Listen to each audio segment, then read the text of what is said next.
To create a box plot for a given data set, let's go to our graphing calculator.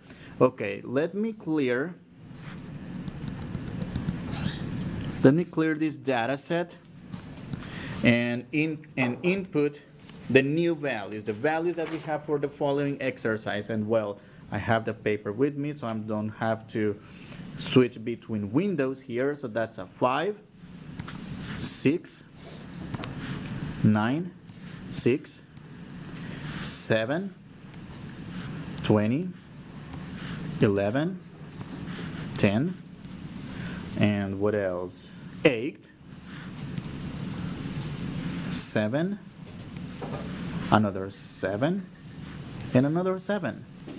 What else? A 10, a 2, an 8, 4, 9, 6, 10, and 4.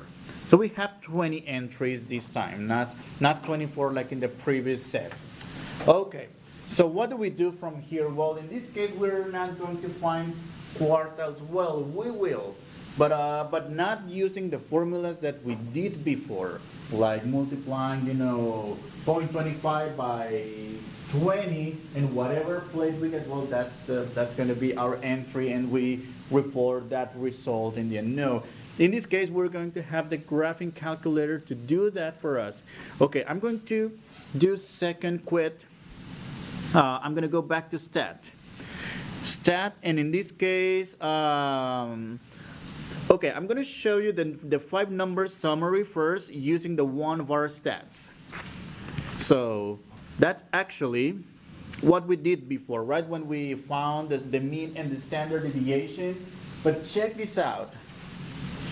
We didn't scroll down to the remaining outputs this calculator did for us. In this case, well, the minimum, which is 2, Q1, which is 6, the median, which is 7, Q3, which is 9.5, and the maximum, which is 20. So without even arranging the data from the smaller to large, well, we get that 5-number summary. But of course, what we want to do with this 5-number summary is to create a box plot to find out the trends, or how skewed the trends of the weights of the cats do look like at the show. Are there too many light cats, too many heavy cats, or it's kind of right in the middle? Well, we'll find out by looking at the picture, because sometimes looking at the numbers sort of gives us an idea, but not necessarily. So this is what we're going to do. Okay, let me quit again. And well, in this case, we are going to graph, but in this case, using the stat plot, which is the second function for the y equals. However, before doing this stat plot, make sure go to y. If you have any other functions type, make sure to clear them, because you don't want to have that box plot along with a parabola or with a trig function with it. So you want to see only that box plot. All right, so let's go about it. Now that I cleared all this, let me quit again, and let me do second y equals to reach the stat plot. And the stat plot is in blue at the top of the y equals button. So I'm going to go there, and we are going to look at the different stat plots. In the same way that we graphed functions, f of x, 1. So that's like saying y1, y2, y3, well, plot, stat plot 1, stat plot 2, etc. And well, what am I going to do? I'm going to make sure this is actually on. And well, what type of plot are we going to do? Well, this is a scatter plot that we will do later in the semester for linear regression. We're not going to do that yet. This is like it's the ogive, I believe, the one from chapter 2. Frequency distribution for a bar chart. These are not what we're going to do. We're going to do, okay, check this out. Notice this graph right here. These two, actually, this one and that one, they both look like box plots. However, this box plot has like 2 extra dots on the right hand side. of the illustration of the or the icon.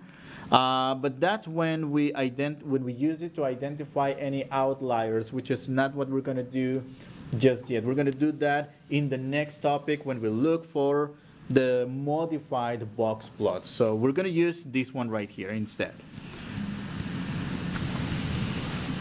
Click enter, and well, XList, and let's see second. Oh no, not second. It's actually okay. Let's just graph, and we get our box plot. It's usually also called as box and whisker plot, actually. However, notice we are not able to see the whole graph, so you might want to do some zoom right here, zoom, and go all the way down until you see the zoom stat, because we want to see the zoom for the statistic we are doing. So click, either scroll down all the way to this function or just type the number 9, and we will see that box and whisker plot. And well, check this out.